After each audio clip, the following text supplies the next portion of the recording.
A grosso modo, é o equivalente em cada buraco ao que foi usado no atentado de Oklahoma City. Nosso abrigo fica a 300 metros daqui. É o nosso limite de segurança. Todas as outras pessoas têm que ficar a 600 metros da zona de detonação. Os explosivos que eles estão armando cobrem mais de 4.000 metros quadrados de solo e acumulam metade da força explosiva da primeira bomba atômica. Mas por que alguém arriscaria a vida por um pouco de terra? A resposta é que essa não é uma terra qualquer. É taconita, a matéria-prima que um dia vai se tornar o supermetal do mundo, o aço. Aproximadamente 98% do aço é ferro. O problema é que, pelo fato dos átomos de ferro se ligarem aos átomos de oxigênio, é difícil encontrar ferro em estado puro. Em vez disso, o ferro é encontrado misturado com vários minerais diferentes, como no sedimento de rocha chamado taconita. Essas camadas de sedimento comprimido têm apenas 25% de óxido de ferro misturado com sílica e outras impurezas. Isso quer dizer que são necessários pelo menos 2 quilos de minério para fazer meio quilo de metal. Na realidade, 50 anos atrás, essa taconita de baixa qualidade era considerada um refúgio industrial, não uma fonte de minério. Por volta da Segunda Guerra Mundial, ficamos sem magnetita, e o que é normalmente usado agora é taconita. Um minério que dá muito trabalho e pouco retorno, mas é basicamente o que temos no momento. Nas montanhas do norte de Minnesota, a ArcelorMittal explora uma das maiores minas de minério de ferro do mundo.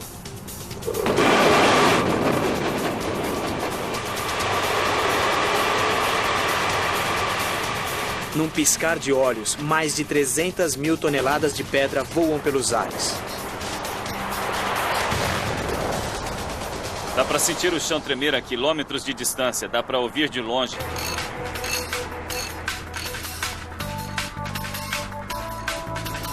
Como é necessário muito minério para fazer aço, tudo funciona numa escala assustadora. O minério cru é jogado em caçambas grandes o suficiente para conter um carro e em seguida é despejado em caminhões do tamanho de uma casa. Nós descemos até o fundo do poço para pegar uma carga de minério de baixa concentração para o triturador. Deve ter em torno de 200 toneladas, mais ou menos.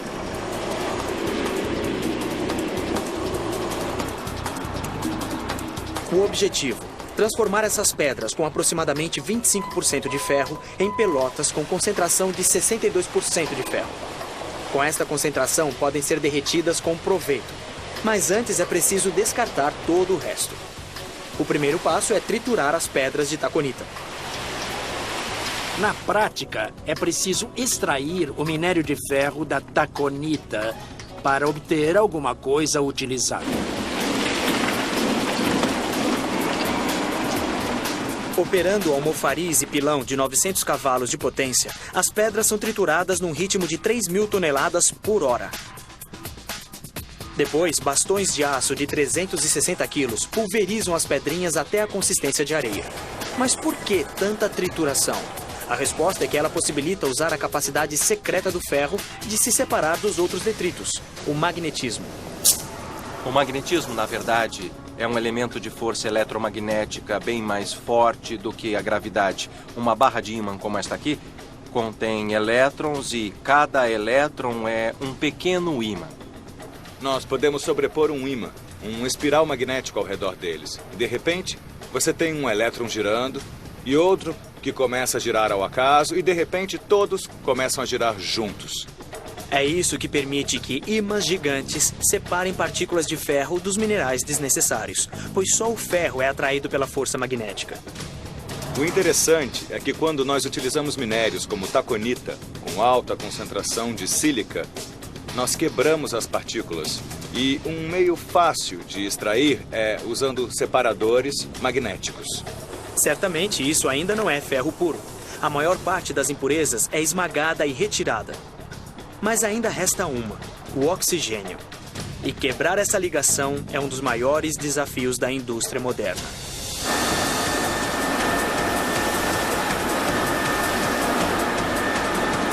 O passo final para retirar o oxigênio não ocorre aqui.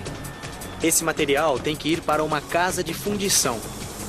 Para se preparar para a viagem, o minério de ferro com 65% de pureza é misturado com um adesivo e moldado em pelotas. Mas, ironicamente, essas pelotas de minério de ferro são macias demais para viajar. Então, elas são assadas como biscoitinhos metálicos.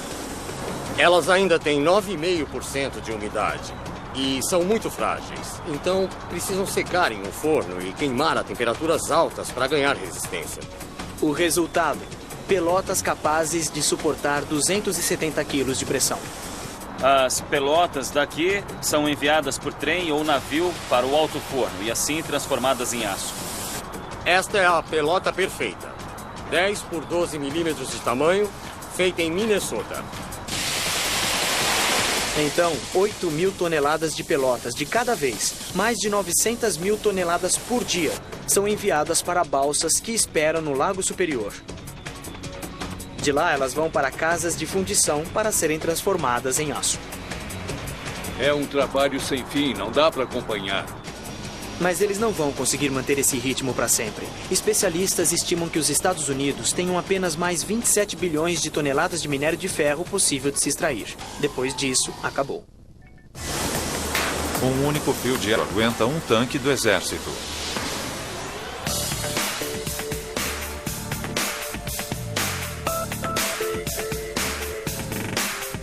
A ponte Golden Gate. A ponte George Washington. Monumentos imponentes da engenharia americana que pairam sobre áreas estonteantes. Juntos, eles alcançam mais de 2.300 metros, cruzando o espaço aberto. Seriam extensões impossíveis de cruzar se não fosse pelo aço. É um componente crucial no processo de construção de pontes. Certamente todos sabem que o aço suporta cargas pesadas. Este é o aço que suporta as superestruturas. Elas não funcionariam sem o aço. Mas não é por suportar cargas ou ter resistência à compressão que o aço é um supermaterial da construção de pontes. É em razão de outro tipo de resistência. Uma que se encontra não nas maiores e mais pesadas placas de metal, mas nas menores. Por milhares de anos, quem quisesse construir uma ponte teria que optar: pedra ou corda. A ponte precisa apresentar rigidez, precisa ser capaz de suportar muita tensão e também precisa fornecer uma superfície plana. Como o aço, a pedra suporta cargas incrivelmente pesadas, mas é muito pesada, dura e friável.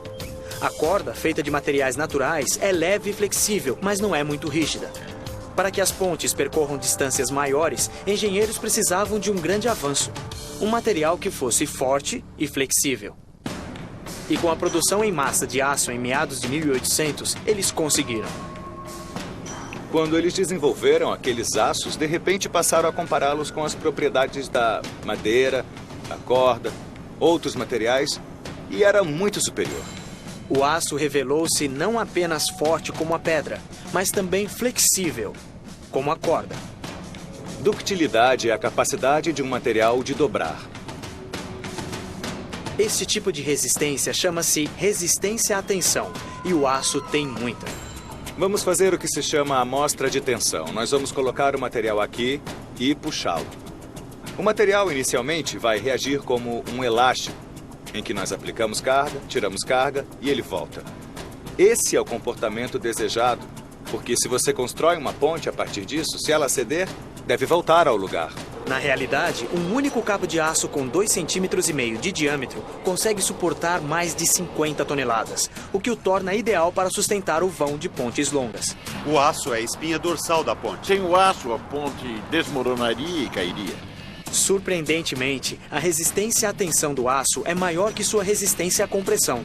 Ou seja, você pode pendurar mais peso em um cabo de aço do que pode empilhar sobre uma viga de aço de mesmo peso. Com fios ou cabos de aço numa ponte, pode-se ganhar um nível de resistência aproximadamente 3 vezes e meia maior do que teria com uma quantidade equivalente de chapas ou vigas. Então, você ganha resistência sem a massa.